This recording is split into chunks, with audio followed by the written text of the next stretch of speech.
Values है हमारे पास में 40 वाट 110 वोल्ट, 40 वाट 110 वोल्ट तथा 80 वाट 110 वोल्ट के हैं तीन बल्ब। इन्हें परस्पर किस प्रकार जोड़ें कि 220 वोल्ट की सप्लाई से जलाने पर उसमें सामान्य दीप्ति हो। देखिए, सामान्य दीप्ति प्राप्त करने के लिए सबसे पहले इनके हम प्रतिरोध ज्ञात कर लेते हैं। प्रतिरोध कितने कितने होंगे, तो यहाँ पर 40 वाट के बल्ब हैं, 110 वोल्ट की सप्लाई है इनकी। तो पहले बल्ब का प्रतिरोध हो जाएगा P = V² से।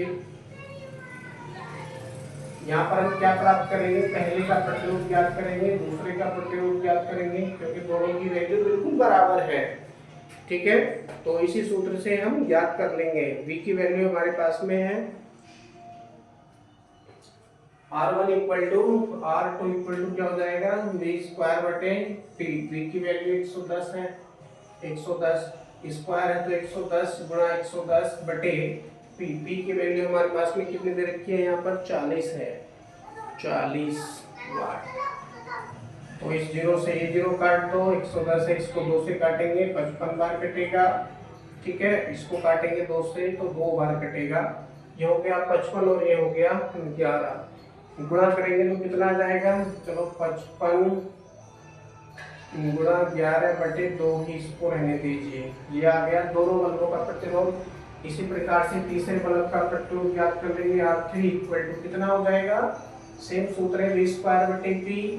V की वैल्यू हमारे पास में है 110 × 110 पूरे के बटे कितना है P की वैल्यू है 80 वाट।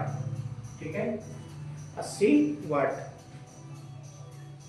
ठीक है, 80 वाट है। 0 से 0 कटेगा, 2 से काटेंगे 4 बार कटेगा, इसको 2 से काटेंगे कितनी बार कटेगा, 55 बार। यानी यहाँ पर कितना प्राप्त हुआ, 55 × 11/4 ओम ये प्राप्त हो रहा है। अब जरा देखेंगे दोनों प्रतिरोधों में क्या क्या समानताएं हैं और क्या क्या भिन्नताएं हैं। तो देखो 55 × 11/2 ये प्राप्त हो रहा है और ये 55 × 11/4 प्राप्त हो रहा है, यानी दोनों का अंतर है इसमें। ऊपर वाले जो दोनों बल्ब हैं 40 वाट के जो दोनों बल्ब हैं उनका प्रतिरोध तीसरे बल्ब के प्रतिरोध से दुगना है।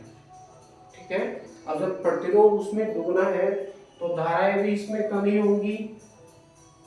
भाई I = V/R के अकॉर्डिंग यदि हम पहले में धारा देखेंगे, I = V/R, पहले में यदि धारा देखेंगे तो वो कमी प्राप्त होगी, दूसरे में भी उतनी ही प्राप्त होगी, तीसरे में और ज्यादा धारा प्राप्त होगी। तो यहाँ से हम धारा ज्ञात कर लेते हैं। पहले दो बल्बों में धाराएं I1 = V/R के अकॉर्डिंग, R1 कर लो या R2 कर लो, कोई बात नहीं है। अब देखिए वोल्टेज यहाँ पर परिवर्तित कर दिया है इन्होंने। वोल्टेज है 220 वोल्ट, 220 वोल्ट की सप्लाई से इसको जला रहे हैं, तो 220 वोल्ट बटे R1। R1 की वैल्यू 55 × 11, 55 × 11 बटे का 2 पहुंचेगा ऊपर, कुछ इस तरह से हम डिवाइड कर लेंगे। 11 से इसको डिवाइड करेंगे, 11 दूनी 22, 20 बार कटेगा। कितना, 20 बार ये कटेगा। अब 5 से इसको कर लेते हैं तो 11 बार कटेगा, 5 से करेंगे 4 बार कटेगा। कितना, 4 बार। 4 से 2 का गुणा करेंगे, 4 दूनी 8, यानी 8/11 एम्पियर। 8/11 एम्पियर धाराएं हमको प्राप्त हो जाती है।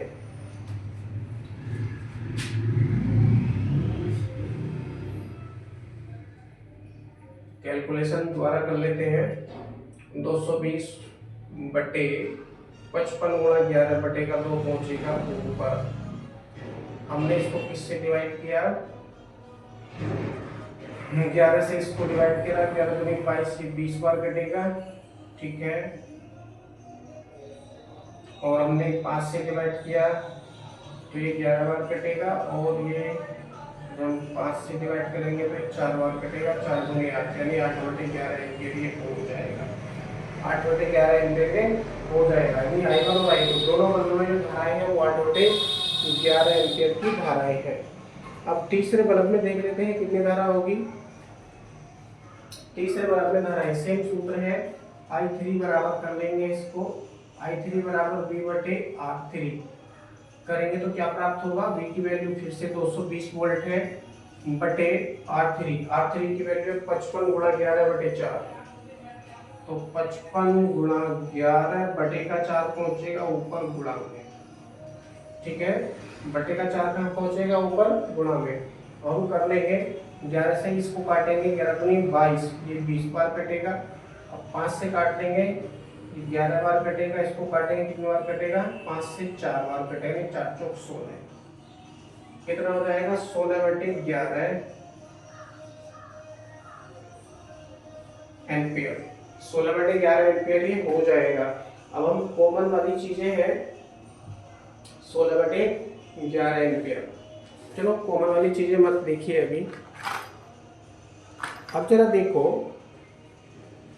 ये जो दोनों बल्ब हैं हमारे 40 वाट के, इसमें 8 बटे 11 एम्पियर की धारा प्रवाहित होगी दोनों बल्बों के अंतर्गत, और जो तीसरा बल्ब है हमारा उसमें 16 बटे 11 एम्पियर की धारा प्रवाहित होगी, 16 बटे 11 एम्पियर की। तो इसका मतलब क्या होगा कि इन दोनों बल्बों की धाराओं का योग हो रहा है, इन दोनों बल्बों की धाराओं का योग इसमें हो रहा है, यानी I1 प्लस I2 बराबर I3 ये हो रहा है। यदि हम ऐसा करेंगे तो दोनों साइडों में हमको बिल्कुल बराबर प्राप्त होना चाहिए। I1 की वैल्यू है 8 बटे 11 और इसकी वैल्यू भी 8 बटे 11 और ये है 16 बटे 11, तो क्या दोनों तरफ बराबर आएगा, जरा देख लेते हैं।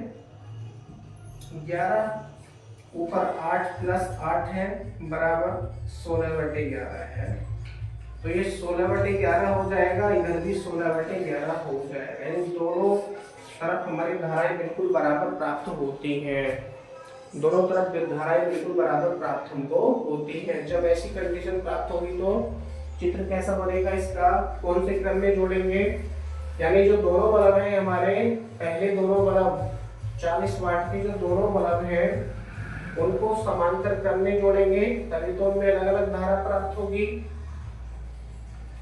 पहले बल्ब मान लीजिए ये जोड़ दिया, दूसरा बल्ब मान लीजिए ये जोड़ दिया, और तीसरा बल्ब मान लीजिए ये जोड़ दिया है आपने। बिंदु ये ए हो गया, ये आपका बिंदु बी हो गया, ये 40 वाट का बल्ब है, ये 40 वाट का बल्ब है, बल्ब को ऐसे बना लो कोई दिक्कत नहीं है, और ये 80 वाट का बल्ब है। इन दोनों बल्बों में जो धारा है वो 8 बटे 11 एम्पियर है,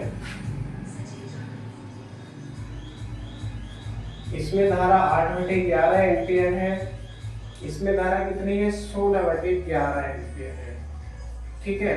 तो जब हम इस क्रम में इन सभी बल्बों को जोड़ेंगे तो समान प्रदीप्ति उत्पन्न होगी, यानी समान प्रकाश उत्पन्न होगा।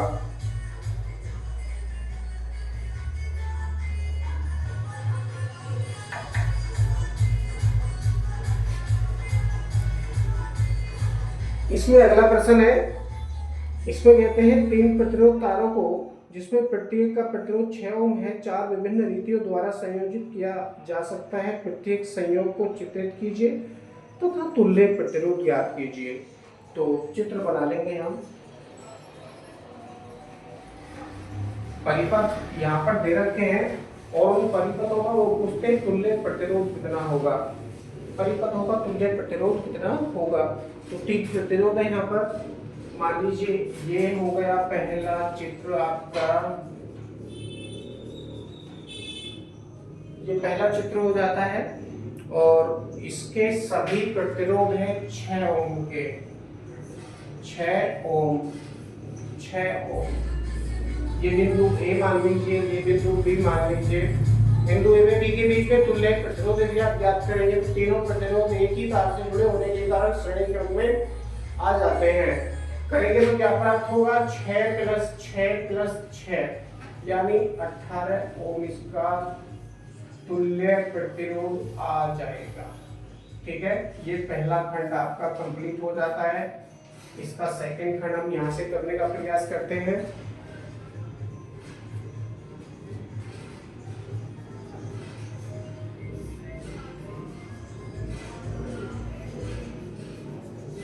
कुछ इस तरह से है, ये बिंदु बी मान लो, इसका ये बिंदु ए मान लो। अब देखो ये भी 6 ओम है, ये भी 6 ओम है, ये दोनों समांतर क्रम में जुड़े हैं। समांतर क्रम में जुड़े होने के कारण 1/6 प्लस 1/6 करेंगे तो 6 1 + 1 यानी 6/2 डिवाइड करेंगे तो 3 ओम हो जाएगा। यानी इनके स्थान पर 3 ओम का अकेला प्रतिरोध भी आप लगा सकते हैं।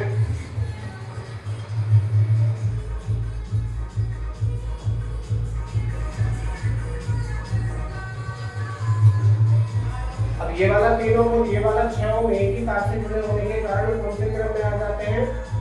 श्रेणी क्रम में आ जाते हैं, जिसका सूत्र होता है 3 + 6 = 9 ओम। क्वेश्चन नंबर 3 में चित्र दे रखा है।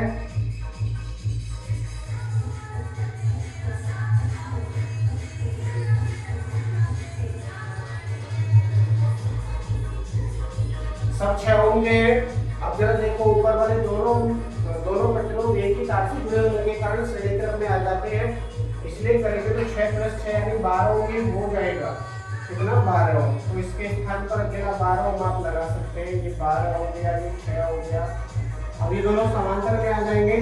समांतर का मतलब है 1/12 + 1/6, तो इसका एलसीएम हो जाएगा 12 यानी 1 + 2 डिवाइड करेंगे तो 12/3 काटेंगे तो 4 आ जाएगा। इसका तुल्य प्रतिरोध कितना हो गया? 4 ओम हो गया। अगला क्वेश्चन है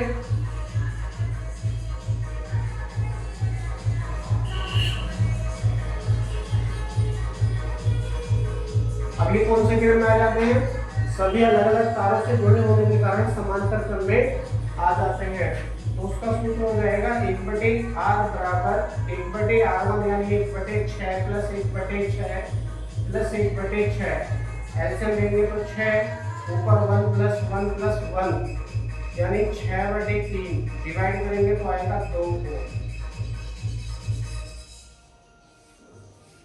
तुल्य प्रतिरोध कितना हो गया? 2 ओम हो गया।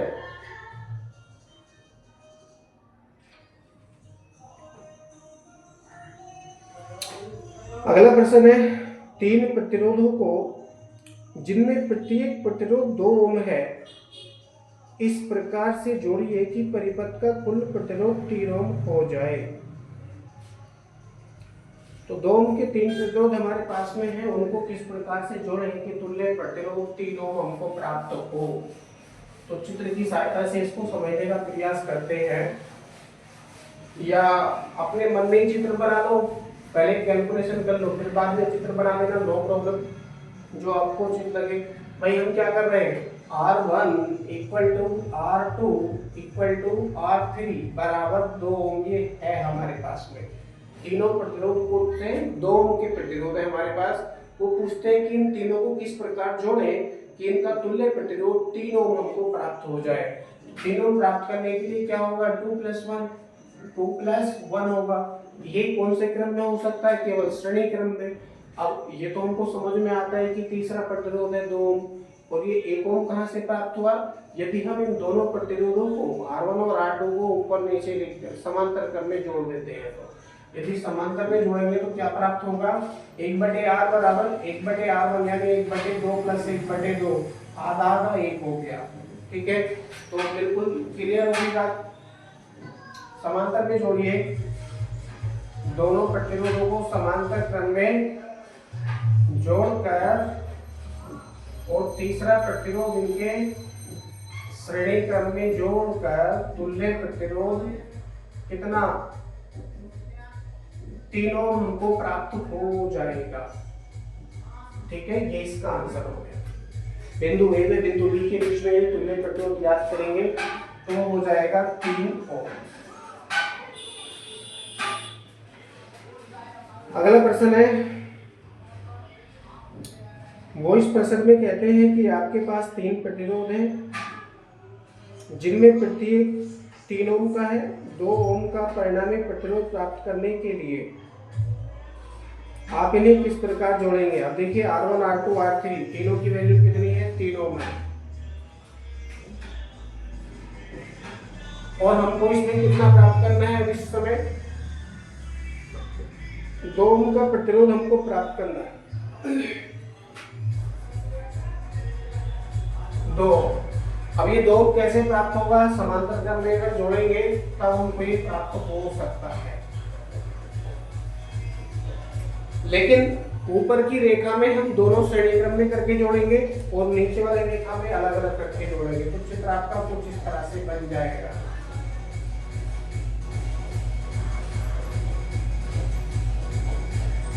ये 3 ओम, ये भी 3 ओम, ये भी 3 ओम, ठीक है।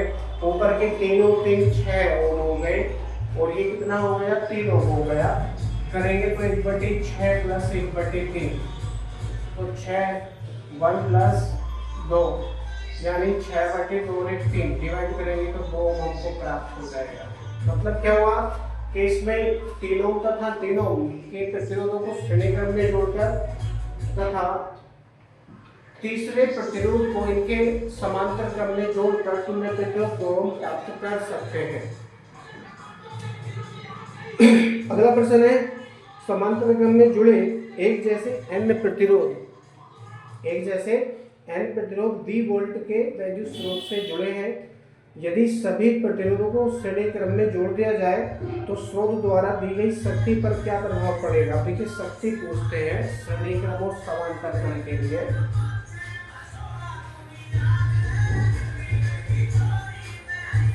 तो देखो श्रेणी क्रम के लिए जब हम करेंगे n प्रतिरोध है तो उसका सूत्र हो जाता है श्रेणी क्रम के लिए R केवल, और समांतर के लिए क्या हो जाता है, तुल्य प्रतिरोध समांतर के लिए हो जाता है R/n²।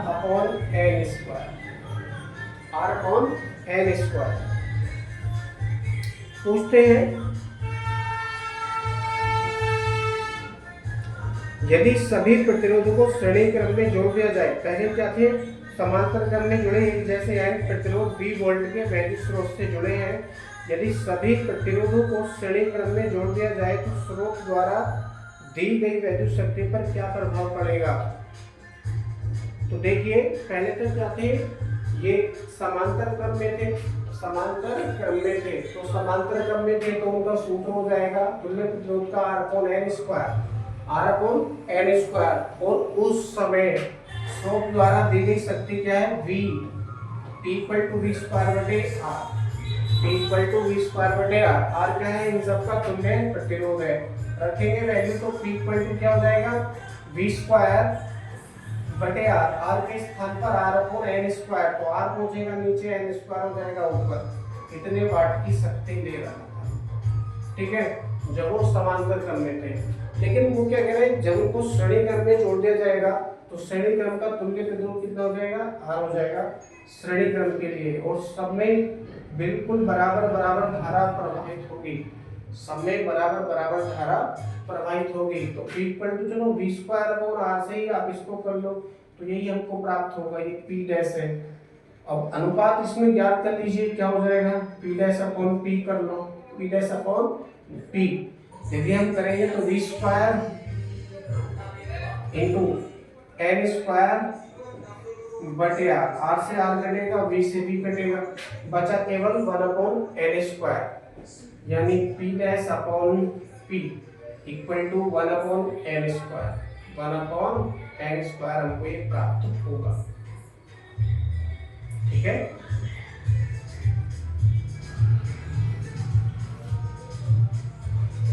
तो क्षमता कितनी हो जाएगी, शक्ति कितनी हो जाएगी, 1/n² गुनी हो जाएगी।